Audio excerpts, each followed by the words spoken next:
পুরুষ মহিলা দুজনের কাছে আমাকে সমানভাবে বিক্রি করা হয়েছে, মানে আমাকে দিয়ে দুইটা দিকে প্রস্টিটিউশন করানো হয়েছে।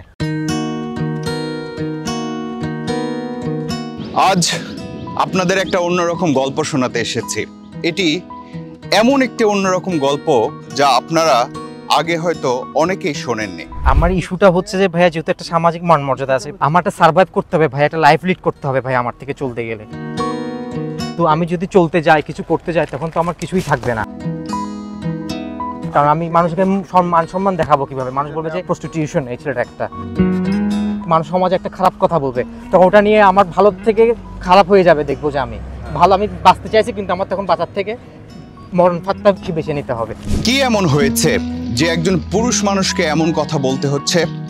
ধরে নিন তার নাম কাঞ্চন। চলুন কাঞ্চনের মুখ থেকেই এই অন্যরকম গল্পটা শোনা শুরু করা যাক। পুরাই আমার লাইফটা ওরা আমার ছিনিমিনি কাকে বলে, মানে কাগজের টিস্যু পেপারের মতো যেরকম ছিল চার টুকরা করা যায়, ঠিক 4 টুকরা করে ফেলছে। কারা করেছে, কেন করেছে তার জীবন নিয়ে এমন ছিনিমিনি খেলা? কাঞ্চন আমেরিকা গিয়েছিল, আর আমেরিকা হলো সেই দেশ যেখানে আমরা অনেকেই একেবারেই চলে যাবার স্বপ্ন দেখি। ফার্স্ট আমেরিকা গেলেন কত সালে? 2018 শেষে। এসে কিভাবে গেলেন আমেরিকা? আমেরিকা আমাদের ভিজিট ভিসা ছিল, ভিসার মাধ্যমে আমরা ওখানে গিয়েছিলাম। ওই সাথে কে ছিল? সাথে আমার বাবা মা আমি। তারপরে ওখানের মধ্যেই আপনার শাহাবুদ্দিন এবং শাহাবুদ্দিনের সিন্ডিকেটের লোকজন ছিল। এরা আমাকে টার্গেট করে, টার্গেট করার পরে এরা আমাকে 19 সালে আবার আমাকে এভাবে টার্গেটের মধ্যে ফেলে 19 সালে আমাকে কিভাবে করলো? ওদের সাথে আপনার মিট হলো যে আমার পাশের সিট ছিল শাহাবুদ্দিনের সিট। সেইভাবে শাহাবুদ্দিন আমার অ্যাপ্লিকেশন ফর্ম যেগুলো ফিল আপ করতেছিলাম, ওগুলো দেখে শাহাবুদ্দিন আমাকে নানা রকমভাবে কথার প্রলোভনে এবং নানা রকম, মানে আপনার যেটা হয় আর কি, মানুষকে একটা ফাঁদে ফেলে দিয়েছে। এটা আমাকে নিয়ে কি বলছিল? যে ফাঁদে ফেলে দিয়ে বলতেছে যে আমি তোমার কাট করে দেবো, আমি তোমাকে টাকা পয়সা যা লাগে সব দিয়ে হেল্প করবো, তোমাকে আমি এখানে ভালো একটা জবের ব্যবস্থা করে দেবো, এরকমভাবেও আমাকে দিয়েই মানে ফাঁদে ফেলবো। যে আমি কোন জায়গায় কথাটা হলো? এই কথাটা হয়েছে আমার জিএফকে এয়ারপোর্টে। হ্যাঁ। তারপরে আপনাকে পেলো কিভাবে? এর মধ্যে আমার হোয়াটসঅ্যাপের সাথে যোগাযোগ হয়েছে, যোগাযোগ করার পরেও আমাকে নানা রকমভাবে ওখানে মানে ওর বাসায় নিয়ে আমাকে রাখার পরেও আমাকে নানা রকমভাবে এই জিনিসগুলোতে প্রথমবারে নিউ জার্সিতে। আচ্ছা, শাহাবুদ্দিনে প্রথমবারেই আপনাকে বাসায় নিয়ে গেছে? জি। প্রথমবারে বাসায় নিল কিভাবে? প্রথমবারও আমাকে বাসায় নিয়ে গেছে যে তুমি যেহেতু আমেরিকাতে আসছো, তোমার এখানে হোটেল থাকতে। আপনার সাথে তো ফ্যামিলি ছিল? ফ্যামিলি না, প্রথমবার তো আমরা ফ্যামিলি ছিল। সেকেন্ড টাইম যখন গেলাম 2019-এ। 2019-এ তার ইনভাইটেশনে গেছেন? হ্যাঁ, তার ইনভাইটেশনে। ভিজিট ভিসা কত দিনের ছিল? 5 বছরের। তারপরে 2018-তে যে প্রথম কতদিন ছিলেন? প্রথম আপনার ছিলাম 15 দিন। 15 দিনে কোথায় ঘুরছেন আপনারা? আমরা নিউ ইয়র্কের Times square, world trade centre, তারপর আপনার আটলান্টিক সিটি, এই জায়গাগুলোতে গিয়েছিলাম। কিন্তু 2019-এ আবার গেলেন? হ্যাঁ। কাঞ্চনের কথা শুনে যা বুঝলাম, সে প্রথমবার আমেরিকা গিয়েছিল পরিবারের সাথে ভ্রমণের ভিসা নিয়ে। সে যাবার পথে বিমানে তার পাশে যে যাত্রী ছিল তার সাথে তার খাতির হয়, সেখান থেকেই সম্পর্কের সূত্রপাত। দেখা যাক এই সম্পর্ক তাকে কোন পর্যন্ত নিয়ে যায়। তবে এতক্ষণের কথায় যা বুঝেছি সেটা হলো কাঞ্চন পরের বছর আবারও আমেরিকা গিয়েছিল। বিয়ের ব্যাপারটা শাহাবুদ্দিন আমাকে ফাঁদে ফেলছে। শাহাবুদ্দিন আমাকে বলছে বিয়ের মাধ্যমে হলে তোমার খুব ইজিলি এখানে গ্রিন কার্ড হয়ে যাবে, তোমার হয়ে যাবে। ওখানের মধ্যে আসছে শাহাবুদ্দিন মেনলি এয়ারপোর্টের মধ্যে কোনো জায়গায় দেখলে টার্গেট করে, যেরকম কোনো কাউকে মানে টার্গেট করে, মানে যারা প্রতারণাকারী তারা তো টার্গেট করে কোথাও একটা স্টেশন অথবা কোনো একটা লোকেশনে টার্গেট করে। ঠিক আমাকে একটা জিএফকেতে আমাকে এয়ারপোর্টে দেখেও আমাকে টার্গেট করছে। এই ছেলেকে দিয়ে মোটামুটি খুব সহজেই, যেহেতু ভিসা আছে, ভিজিট ভিসা আছে, ভালো পয়সাওয়ালার ছেলে, আরও পয়সা কিছু গালা যাবে, এইভাবেও আমাকে মানে টার্গেট করেও আমাকে ধরছে। ভাবছে আমার থেকে সহজে টাকাটা। বিয়ে প্রসঙ্গে বলছে তুমি এখানে বিয়ে করো, যেহেতু তুমি একটা এডুকেটেড ইঞ্জিনিয়ার ছেলে, তোমার খুব সহসাই এখানে তুমি একটা ভালো। সেই আমেরিকার স্বপ্ন, সেই প্রলোভন, যে প্রলোভন থেকে, যে লোভ থেকে আমরা অনেকেই নিজেদেরকে রক্ষা করতে পারি না। বিয়ে করে আমেরিকায় গিয়ে স্থায়ীভাবে বসবাস করা। কাঞ্চনও সেই প্রলোভন বা সেই স্বপ্নের হাতছানি থেকে নিজেকে রক্ষা করতে পারেনি। আমি 2019-এ গেছি আপনার এপ্রিলে গিয়ে ওই মেয়েটার সাথে আমাকে খুব জোরালোভাবে মানে আপনার ঘনিষ্ঠভাবে প্রেমের ফাঁদে ফেলছে আর কি। শাহাবুদ্দিন টার্গেট করছে মেয়েটার সাথে। ওই শাহাবুদ্দিন আমাকে দেখা করে দিত আপনার KFC-তে, তারপর ওখানে ডানকিন ডোনাট আছে, ডানকিন ডোনাটে, এগুলো নিউ জার্সিতে ওয়েস্ট বার্লিন। প্রেমের ফাঁদ দেখাইছে, আমাকে না পেলে মরে যাবে, আমাকে না পেলে সুসাইড করবে, ফাঁস খাবে, গলায় দড়ি দিবে, গাড়িতে অ্যাক্সিডেন্ট করবে। শাহাবুদ্দিনই মেইন ম্যানেজ করে কথা বলা দিচ্ছে যে বিয়েতে এত করে স্বর্ণ দিতে হবে, এত টাকা দিতে হবে, তুমি এখানে চাকরি বাকরি করে লাইন হয়ে যেতে পারো, তোমার একটা ভালো লাইফ সেটেলমেন্ট হবে। কিন্তু ওটা শাহাবুদ্দিন আমাকে কিছুই বলে না, কারণ শাহাবুদ্দিন বিয়ের পরে আমাকে টাকার ফাঁদটা বলছে 2020-এ এসে, তোমার টাকা দিতে হবে, তোমার কাছে এত টাকা, 50,000 টাকা না দিলে তোমাকে এখান থেকে তুমি $50,000 তোমার দিয়ে দিতেই হবে। কাঞ্চনের আমেরিকা যাবার স্বপ্নের বিয়েটা যতটা রোমান্টিসিজমের মধ্যে দিয়ে গেছে, তার পরের বাস্তবতা ঠিক ততটাই বিপরীত। এখন সে ওই স্বপ্নকে একটা ফাঁদ হিসেবেই দেখছে। সেই ফাঁদে আটকা পড়ে তার কি কি হয়, আমরা সেটা কাঞ্চনের নিজের মুখ থেকেই শুনবো। আমাকে বললো 21 ভরি স্বর্ণ দিতে হবে, তারপর আরও কিছু মানে আত্মীয় স্বজন, মানে কিছু আত্মীয় স্বজন বাড়ি থেকে লোকজন আনবে, ওগুলোকে তোমার মানে খাওয়াতে হবে, ওদেরকে তোমার খাওয়া দিতে হবে। তো সেভাবে সেভাবে আয়োজন করা হয়েছে আমার চিটংয়ে। আয়োজন করার পরে আমাকে 21 ভরি স্বর্ণ দিছি, দেওয়ার পরে বলছে যে স্বর্ণ আপনি দিয়েছেন? হ্যাঁ আমি দিছি বিয়েতে 21 ভরি স্বর্ণ। বিয়ে করলেন কবে? 2019-এর নভেম্বরে। তারপর গেলেন কিভাবে, কবে? 2021-এর সেপ্টেম্বরে চলে গেছি। অগস্টে বিষয় হয়েছে, আমি সেপ্টেম্বরে গেছি। ওই মেয়েই আমাকে এসে নিয়ে গেছে। আমি প্রথমত যেতে চাইনি, ওই মাসের মধ্যে মেয়েটা আমাকে বলছে আমার এই তারিখে আসতে হবে, কারণ তখন হচ্ছে সামার সিজনও, শীতকালের সিজনটা খুব চলে, রমরমা ব্যবসাটা তখনই খুব জমজমাট হয় এদের। কোনটা? প্রস্টিটিউশন বিজনেসটা। তখন বডি ম্যাসাজ নিচে আসে শরীর গরম থাকার জন্য, মানে স্নো পড়লে সেই টাইমগুলোর মধ্যে নানা রকম ধরনের থাই body massage, Korean body massage, তারপর মেক্সিকান, নানা রকম ধরনের বডি ম্যাসাজের শেষ নেই। প্রত্যেক মানে এদের লোকজন মেক্সিকান থেকেও নিয়ে আসে এরা, মানে বডি ম্যাসাজ করবো না। ওই বাসাটার মধ্যে প্রায় 30 জন থেকে 40 জনের মতো এইসব বডি ম্যাসাজগুলো করতো। আশেপাশে মানুষ জানতো, বাট কেউ এদের ভয়ে মুখ খুলতো না। আপনি কি ওই বাসাতেই থাকতেন? আমাকে তিন চার বাসায় আমাকে চেঞ্জ করে নিয়ে যেত, 3-4 বাসায় আমাকে মুভ করাতো ওরা। 3-4টা বাসা, 336 মর্টন এভিনিউ, তারপর 40E ফ্রাঙ্কলিন এভিনিউ, এবং হচ্ছে আপনার 232C গ্রিনওয়ে ভিলেজ অ্যাপার্টমেন্ট। আপনার ওয়াইফের সাথে আপনার সংসার হয়নি? না, সংসার করতে চাই নাই কখনো, মানে আমার সাথে থাকতো না, আমার সাথে কোনো কথাই বলতো না। ওর সাথে ফিজিক্যাল রিলেশন করতে চাইছিলাম, একবার দুইবার হয়েছিল, বাট এরপরে আর সুযোগ দেয় না, কারণ এরপর ও বিজি থাকতো, ওর সাথে আমার দেখাই হতো না ওরকম ভাবে। আপনাকে নিয়ে গেল যে, সে গিয়ে কোথায় উঠছিলেন? সে গিয়ে উঠছিলাম ওদেরই বাসার মধ্যে, একটা বিল্ডিং ছিল আপনার 2nd ফ্লোর, বেসমেন্ট, আমাকে বেসমেন্টে রাখছিল। ওরা 2nd ফ্লোরে থাকতো, বাট 3rd ফ্লোরে মেয়েটাকে 336 মর্টন এভিনিউ গিয়ে পড়ে থাকতো মেয়েটা, কারণ ওখানে হচ্ছে মেইন প্রস্টিটিউশন বিজনেসটা চলতো। ও বাসায় না? বাসায় না। মানুষকে জিজ্ঞাসা করে আপনি রুমে একা আছেন নাকি, আপনার সাথে একটু কথা বলতে পারবো। তখন ও ফোন সেক্স করতো, ওখানে রুমে ডেট সেক্স করতো, মানে প্রত্যেকটা ওগুলোর কাছে কোনো ব্যাপার না, মানে পণ্যটা ওর কাছে ব্যবসা হিসেবে ও নিয়েছে।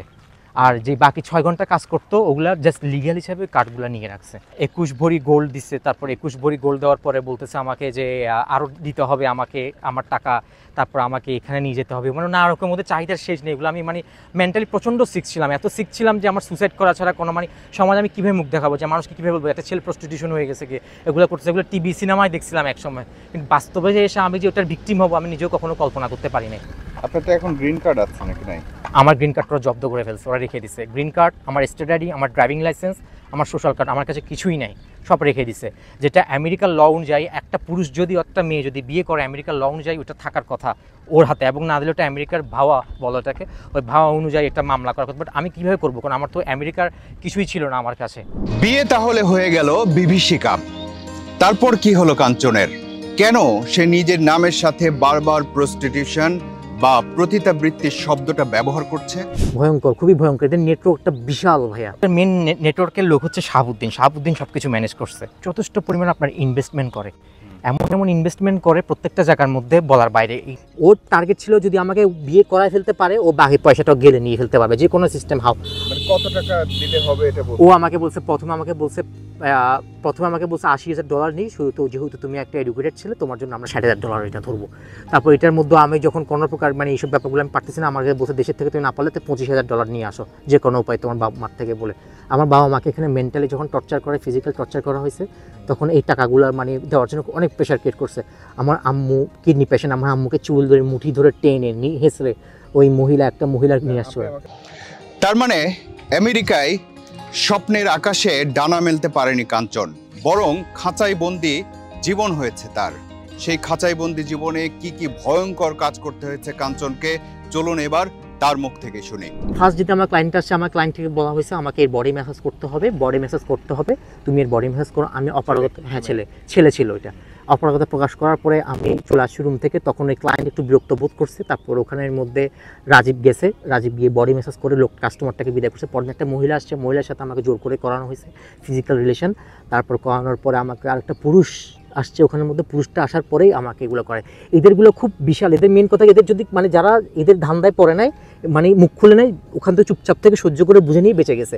আর যারা এই জিনিসগুলো প্রতিবাদ করছে তাদের কোনো মামলা ফাঁসায় দিছে, না হলে এটা নারকমভাবে অ্যাটাক করছে, ফিজিক্যালি মামলা, মানে নারকম এদের লাইফটাই ডিস্ট্রয় করে দিছে। এদের মেন টার্গেট হচ্ছে এটাই, এরা কাউকে মানে সুস্থভাবে বাঁচিয়ে রাখতে চায় নাই। এমনকি আমাকে জোর জবরদস্তিভাবে বিভিন্ন পুরুষের স্পর্শকাতর অঙ্গের মহিলাদের বলেছে এগুলো এইভাবে করো, এটা এভাবে করো, এটা করো। আমারও স্পর্শকাতর অঙ্গের বিভিন্ন বিকৃতি ছবি টবি তুলে এরা রাখছে এবং ওগুলো নিয়ে হুমকি দিচ্ছে আমার আত্মীয় স্বজন, বিভিন্ন বন্ধু বান্ধবদেরকে। আমি যেগুলো মানে কখনো পছন্দ, মানে আপনার জোর জবরদস্তিভাবে আমাকে যেখানে বিভিন্ন পুরুষ মহিলাদের স্পর্শকাতর অঙ্গের মধ্যে সহ আমার ওখানের মধ্যে আমাকে এরা জোর জবরদস্তিভাবে বলতো মুখে নাও, এটা এভাবে করো, এভাবে করো, এগুলো নানারকমভাবে নানারকম আকার ইঙ্গিতে আমাকে বলতো। ওগুলো আমার করতে হতো, না করতে পারলে এরা আবার ক্যামেরা থেকে বাইর থেকে এদের যে মানে মহিলা দালাল ছিল শিল্পী মজুমদার, এই শিল্পী আমাকে আসার পরে আমাকে চুলের মুঠি ধরে আমাকে মারতো। এবং শাহাবুদ্দিনের বউ তানি বেগম, তানি বেগম সহ আমাকে নানারকমভাবে মানে নির্যাতন করতো। প্রচণ্ড একটা ভয়ঙ্কর অভিজ্ঞতা। আমি যে ফার্স্ট টাইম গিয়ে আমি কল্পনা করতে পারি, কারণ আমি একটা পরিবেশ থেকে বড় হয়েছি, যে আমাদের পরিবারটা একটা মিডল ক্লাস ফ্যামিলি হলো, আমরা পরিবারটা সেভাবে মেনটেন করে আসছি, কিন্তু কখনো যে প্রস্টিটিউশন বিজনেস করে পয়সা কামাতে হবে এরকম তো আমরা কখনো চিন্তাও করি নাই। যে এই জিনিসগুলো করে, বিশেষ করে আমেরিকার মধ্যে আমেরিকান ছিল কিছু, আপনার এশিয়ান ছিল, তারপর আমাকে আপনার স্পা সেন্টার আছে মেয়েদের, যদি কোনো ওই মানে কাস্টমার কম আসতেছে পুরুষ, তখন ওখানের মধ্যে ওরা করে রাখতেছে স্পা সেন্টারে মেয়েদের বডি ম্যাসাজ করতেছে বলতেছে ওখানের মধ্যে। এই জিনিসগুলো আমাকে জোর করে করাচ্ছে আর কি। আপনার .com এই সাইটের মধ্যে আপনার শাহাবুদ্দিন অ্যান্ড কণিকা একটা গ্রুপ আছে, এবং তারপর জন ক্যারি নামে একটা গ্রুপ আছে। ওই গ্রুপের মধ্যে আমার অনেক ভিডিও আপলোড করে দিছে এবং আমাকে দেখাইছে আমাকে যে দেখো তোমার এখানের মধ্যে তোমাকে একজন আমরা প্রস্টিটিউশন হিসেবে তোমাকে আমরা সাবমিট করছি, এবং তোমার ভিডিওগুলো অলরেডি 5,000 ভিউ হয়ে গেছে। মানে ওরা ওখানে গোপন ক্যামেরা ফিট করে রাখতো এবং আমাকে চাইছে যে আমি মানে এইভাবে মানে আমাকে নানা রকম প্রলোভন, নানা রকম ফাঁদে, নানা রকমভাবে চেষ্টা করছে আমাকে নানা রকম এদের কথার ফাঁদের থেকে। পুরুষ মহিলা দুজনের কাছে আমাকে সমানভাবে বিক্রি করা হয়েছে, মানে আমাকে দিয়ে দুই দিকে প্রস্টিটিউশন করানো হয়েছে। কি ভয়ঙ্কর কথা, কি ভয়ঙ্কর সব অভিজ্ঞতা। মানুষের পণ্য হওয়া বুঝি একেই বলে। ফিজিক্যালি করার পরে আমাকে যে আমার ওখানের মধ্যে আমি খেতে পারতেছি না, তারপরে যে আমাকে যে আপনার মানে নানা রকমভাবে ব্যাক সাইড দিয়ে আমাকে মানে নানা রকমভাবে ছেলেরা নারকম মানে প্রেশার ক্রিয়েট করতেছে, নানারকমভাবে আমাকে পুশ আপ করতে চাচ্ছে। তো জিনিসগুলোতে আমি এক সময় দেখতে পাচ্ছি আমার নানারকম পেটে ব্যথা করতেছে, আমার নানারকম আমি খেতে পারতেছি, বমি হচ্ছে। তখন আমি ডক্টরের কাছে গেছি, ডক্টর আমাকে যে তখন আমার ডক্টর বলতেছে যে আপনাকে এখানে একটা কোলোনোস্কোপি করতে হবে, আলট্রাতে আমাদের কাছে সুবিধা লাগতেছে না, আমি কোলোনোস্কোপি করলাম জিনিসটা ক্লিয়ার হবো। তো কোলোনোস্কোপি গিয়ে ওখানে দেখতেছি, আমি জিজ্ঞেস এই পলিপটা কেন হওয়ার কথা না। তখন আমি বলছি তুমি কি এইরকম কি তোমার এরকম কোনো অ্যাক্সিডেন্টলি কিছু হয়েছিল? তখন আমি জিনিসটা বললাম যে হ্যাঁ আমাকে এরকমভাবে ফিজিক্যালি এরকম করা হচ্ছে, এরকম। তো ওখানে যেহেতু গেইজ জিনিসটা রেস্ট্রিক্টেড না, ওখানে লিগ্যাল, তো ওরা ভাবছে এটা মনে হয় লিগ্যালি জিনিসটা করছে। ডাক্তার কিন্তু এটা কোনো মানে প্রয়োজন নেই যে আমার জিনিসটা আগবার জানায়, আমাকে ট্রিটমেন্ট দরকার, ট্রিটমেন্ট দিয়ে আমাকে ছেড়ে দিছে। বাট কপিগুলো আমি রাখছি। ওখানে অনেক বড় বড় পলিপ পাওয়া গেছে, যেহেতু ওখানে স্পামগুলো স্কামগুলো জমে গেছে, ওখানে জমার পরে ওখানে মানে এক ধরনের ওখানে পলিপ হয়ে গেছে, মাংসের পিন্ডি হয়ে গেছে। কতদিন প্রস্টিটিউট হিসেবে কাজ করতেছেন? আমি ওদের কথা মতো প্রায় আমার থেকে 3 থেকে 4 মাস পর্যন্ত করতে হয়েছে, এবং 5 মাসের মাথায় আমি যখন মুক্তি নেওয়ার চেষ্টা করছি তখন ওরা আমাকে বন্দি করে রাখছে প্রায় 3 মাসের মতো। আমরা যারা এমন ঘটনার কথা আগে শুনিনি তাদের কাছে পুরো ব্যাপারটা অবিশ্বাস্য মনে হবে, অবাস্তব মনে হবে। কিন্তু আসলেই কি এই ঘটনা অবিশ্বাস্য বা অবাস্তব কোনো কিছু? এই দুনিয়ার কোন কোনায় কখন কি ঘটছে তার কতটাই বা আমরা জানি? যেহেতু তুমি আমাদের শর্ত অনুযায়ী আমাদের টাকাও দিচ্ছ না, তুমি আমাদের কথা আমাদের ওই যে নিয়ে যাওয়ার মানে যে বলতে আমরা যে এখানে বিয়ের নামে মানুষজন আনতেছে, আমাদেরকে $20,000 থেকে $50,000 দিতে হবে আমাদের একটা কন্ট্যাক্ট। মানে আপনার সাথে যার বিয়ে হলো? হ্যাঁ, বিয়ের নামে আমি যেটা তো নর্মাল আমাদের বিয়ে হয়েছে, এটা তো আমাদের কোনো কন্ট্যাক্ট ম্যারেজ হয় না যে আপনার টাকা দিতে হবে। আপনাদের জিনিসটা এভাবে বুঝাচ্ছেন যে জিনিসটা কন্ট্যাক্ট ম্যারেজ হয়েছে, বলছেন আমি এটা দিছি আমাকে এত টাকা দিতে হবে, যেহেতু আমি এটা দায়িত্ব নিয়েছিলাম। এখন তুমি যদি নাও, তোমার দেশে বাবা মাকে বলো যে এত টাকাগুলো তোমাদের বাসায় দেওয়ার জন্য। তা আমার বাবা মা যখন দিতে পারে না, আমার বাবাকে 67 ইয়ার্স ওল্ড, বাবাকে পিটায় কিছু রাখে নাই, রক্তাক্ত অবস্থায় বাবা মেডিকেল থেকে চিকিৎসা নিচ্ছে, এবং সেই সার্টিফিকেট দিয়ে অলরেডি মামলা হয়েছে, কোর্টে মামলা চলমান, অলরেডি কিছু এদের দোষ স্বীকার করছে। মানে কি বলবো, আমি বিভাষিকা পরিস্থিতির মধ্যে পড়ে গেছি, আমি মেন্টালি সিক হয়ে গেছি। তারপর আমি শারীরিক বা ফিজিক্যালি অ্যাসল্ট হচ্ছি ওদের বারবার, ওদের দ্বারা কথা না শুনে ওরা আমাকে ভাত খেতে দিচ্ছে না, পানি খুঁজলে পানি দিচ্ছে না, নানারকম পানি খুঁজলে পানির মধ্যে যৌন অত্যাচার করছে, চেতনানাশক ওষুধ খাওয়ায় আমাকে অজ্ঞান করে দিচ্ছে। আমাকে আপনার ওয়াইফ যে ছিল তার কি ভূমিকা? তার কোনো ভূমিকা আছে, সে বলছে কথা না শুনলে এগুলোই করতে হবে, আর এগুলো যদি না করেন তাহলে আপনি টাকা পে করেন, বাস টাকা পে করেন, আপনি এখান থেকে চলে যান, টাকা পে করতে হবে। আমি এত টাকা কীভাবে পে করবো? $50,000 আমাকে দিতেই হবে। কত চাইছে? $50,000। $50,000 দিলে আমাকে মানে ছেড়ে দিবে ওরা আমাকে। আমি মাঝখান দিয়ে ডিসিশন নিয়েছিলাম যে আমি এটার সাথে যুক্ত হয়ে যাব, ডিসিশন নিয়ে ফেলছিলাম। পর আবার চিন্তা করতেছি না, আমার একটা ফ্যামিলির মান সম্মান আছে, এইগুলো করলে তো আমি একসময় নিজেকে মানুষের মুখ দেবো, আমার সামাজিক একটা মান মর্যাদা আছে আমার পরিবারে। আহা জীবন, এমন অভিজ্ঞতার ভেতর দিয়েও যায় মানুষ। বাচ্চাও নিয়ে গেছে প্রস্টিটিউশনের জন্য বলে, ওরা পর্নোগ্রাফি করে বাচ্চাদেরকে দিয়ে শুধু। বাচ্চাদের একটা গ্রুপ আছে ওখানে, চাইল্ড গ্রুপ বলে, NJB মল, ওই গ্রুপটার মধ্যে ঢুকলে ওখানের মধ্যে চলে আসে, প্রত্যেকটা জিনিসের মধ্যে চলে আসে ওখানের মধ্যে। তো আপনার বাংলাদেশ থেকে আরো মানুষ গেছে এরকম? হ্যাঁ, আরও অনেক মানুষ গেছে, এগুলো ওরাই ভালো বলতে পারবে কাকে করে বন্দি করে আছে। বাট আমি যতটুকু দেখছি ওখানে প্রায় 2-3টা পুরুষ কিছু টাকা পয়সা দিয়ে বাঁচতে পারছে, যারা বাঁচতে পারে নাই তাদেরকে ওরা মানে ধ্বংসের দ্বার প্রান্তে তাদের লাইফটা ডিস্ট্রয় করে দিছে এরা, না এরকম মিথ্যা মামলায় ফাঁসিয়ে। বিয়ে করে নিয়েছে, কারণ বিয়ে করে নিয়ে যাওয়াটা হচ্ছে খুব ইজি ব্যাপার, সহসা গ্রিন কার্ড হয়ে যায়, খুব তাড়াতাড়ি নিয়ে যেতে পারে এবং তার থেকে টাকাটা গালতে পারে। ওদের মেন টার্গেট ছিল আমাদের টাকাটা গালবে, যখন টাকা গালতে পারতেছে না তখন আমাকে বলছে তুমি প্রস্টিটিউশন বিজনেস করে আমাদের টাকাটা তুলে দিয়ে যাও। তার মধ্যে তুলছে অলরেডি ওখান থেকে প্রায় আমার ব্যাংকে ছিল $7,500, যেটা আমি মানে আপনার ক্যাশে মানে অরিজিনাল টাকা দিয়ে কাজ করতাম একটা ভালো একটা ডিপার্টমেন্টাল স্টোরে, ওই টাকাটা আমাকে পে করতো। ওই 2 দিনের টাকাটা ওরা সবটুকু $7,500 জমা হয়েছে এই 7-8 মাসের মধ্যে। তারপর আমার ব্যাগে কিছু যাওয়ার সময় আমি $3,000-4,000 নিয়ে গেছিলাম, সেই $4,000 আমার ব্যাগের মধ্যে ছিল, সেগুলো সব নিয়ে ফেলছে। তারপর তো প্রস্টিটিউশন বিজনেস যেগুলো করাইছে আমাকে দিয়ে, ওগুলো তো অনেক টাকা পাইছে। ওগুলো প্রতি সপ্তাহে 5 দিন করে করলেও যদি আপনার 5 ঘন্টাও করায়, 100 টাকা করে যদিও হয়, তাহলে 5 ঘন্টায় 500 টাকা হলো বাংলাদেশি টাকা, অনেক টাকা, অনেক টাকা তুলে দিচ্ছে। ওগুলো আমি হিসাব দিতে পারবো, সব ওরাই তুলতো।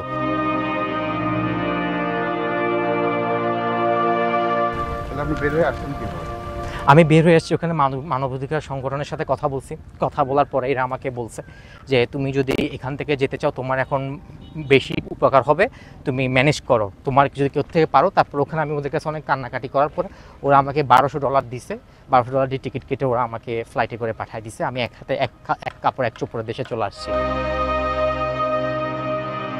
টোটালি আপনি কয় মাস থাকলেন আমেরিকায়? আমি টোটাল থাকলাম 9 মাস। আমি বাংলাদেশে আসার পর আমার আব্বা আম্মা জানতে পারছে যে আমি ওখানে গিয়ে একজন মানে প্রস্টিটিউশন বিজনেসের মধ্যে আমি জড়াই গেছিলাম, এবং প্রস্টিটিউশন বিজনেস আমাকে দিয়ে করানো হয়েছে এবং আমাকে নানা রকম ধরনের ফিজিক্যালি মেন্টালি অ্যাটাক করা হয়েছে, যেটা শুনে আমার আব্বা আম্মা দুজনেই, আমার পরিবারের বাকি সদস্যরা খুব শখ। এবং আমার আত্মীয়স্বজনকে আমি হুমকি দিছে, এর অনেকগুলো নুট ছবি আছে এবং উলঙ্গ ছবি, স্পর্শকাতর অঙ্গের ছবিগুলো আমরা এরকম গ্রুপে ছেড়ে দিব এবং আপনারা যদি দেখতে চান আপনার পাঠাবো, এবং অনেকজনকে পাঠাইছে। আমি মেন্টালি অনেকদিন সিক ছিলাম। আমি আসার পর আমি অনেক মেন্টালি ট্রিটমেন্ট করছি, বাংলাদেশে আসার পর অনেক ওষুধ খাচ্ছি, আমি নিজেকে নিজে সুসাইড করতে চাইছিলাম। অনেকেই হয়তো স্বপ্ন দেখেন বিয়ে করে স্বপ্নের কোনো দেশে চলে যাবেন, আকাশে ডানা মেলে উড়বেন, মেঘের দেশে ভেসে বেড়াবেন। তাদের যেন এমন না হয়। আইনগতভাবে ডিভোর্স হয় না, কিন্তু আমি আমেরিকার ল অনুযায়ী মেয়েটা আমাকে যেহেতু মামলা দিচ্ছে, মেয়েটার জন্য আমাকে ফাঁসাচ্ছে, সব দিক থেকে মেয়েটার উচিত, মেয়েটার জন্য আমাকে নিয়ে গেছে। আমি কেন দেবো? শুধু আমি যেন ভিকটিম, আমি একজন হিউম্যান ট্রাফিকিং ভিকটিম হয়ে গেছি, আমার তো প্রশ্নই আসে না। আমি কেন? আমার নামে আমেরিকার ডোমেস্টিক ভায়োলেন্স দিচ্ছে 2021-এ। যখন আমি ওদের কথা শুনতেছি তখন ওরা ডোমেস্টিক ভায়োলেন্স মামলা দিয়ে দিচ্ছে আমার জন্য। পুরুষ মানুষের কিছু দম্ভ থাকে, সমাজের চাপিয়ে দেয়া কিছু ব্যক্তিত্ব থাকে। সেই দম্ভ, সেই পুরুষত্ব আর সেই ব্যক্তিত্ব জাহির করতে গিয়ে পুরুষ এমন অসম্মানের কথা সবার সামনে প্রকাশ করতে পারে না। কিন্তু তাহলে কাঞ্চন কেন মুখ খুলছে? আমি চুপ হয়ে যেতে পারতাম, কিন্তু আমি চিন্তা করতেছি আমার মতো যেন ভুক্তভোগী আর নেক্সট টাইম যেন কোনো ছেলে কোনো মেয়ে যেন না হয় ভাইয়া। এইটার জন্য আমি প্রোটেস্ট করতে চাচ্ছিলাম, কারণ ওখানে অলরেডি 3টা মেয়ে বন্দী আছে, একটা জ্যোৎস্না, একটা রত্না আর একটা রূপা। এর সাথে জ্যোৎস্না আসল নাম না, এগুলো আসল নাম না, ওদের নামগুলো ওরাই দিয়ে রাখছে। যেমন ওরা আমার নামও দিয়ে রাখছে, আমার নাম দিয়ে রাখছে জন।